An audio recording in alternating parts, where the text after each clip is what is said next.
Seemed like there was a year or 2 year between the early album, and that time frame seemed to stretch out to 2 to 3 years. And I think is it roughly 4 years for this one? Is there any reason why it's been such a long gap between albums?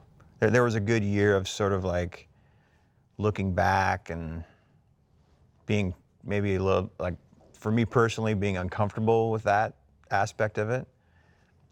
And now I sort of see that allowed us to move on from the previous 20 years. You know, it's sort of like, oh, that was great, and Cameron did an amazing job, and seeing the Mudhoney movie and seeing what they went through over the course of 20 years, there's all these things that happened kind of during that time that's sort of turned me around a little bit. Like, I actually went from feeling like self-aware and weirded out by it, and the minute after I saw the Mudhoney movie, I felt sort of proud of that time. Is that why you're uncomfortable with it? Like those two things you just mentioned, the self-awareness?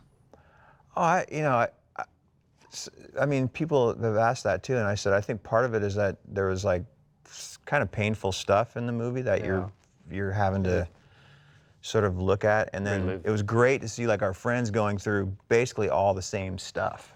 I mean, it was like, you know, it was amazing. Like, and it made me feel like, oh yeah, like we were all going through this. You know, it wasn't just you guys, our little microcosm. So, and I think in particular this record benefited from the sort of delay. I think we sort of worked on it for a bit and got about six or seven songs. Realized that maybe that was more like 4 or 5 songs, and then it was kind of a year off, and then we came back and really concentrated on, you know, getting another 5 or 6 done. And I've got to say, I think that the record, if it's as strong as I think it is, it really benefited from that process. I mean, we could have stretched that first session in a couple more days and probably gotten, you know, some more songs, but I don't think it would have been nearly as strong of a record, you know.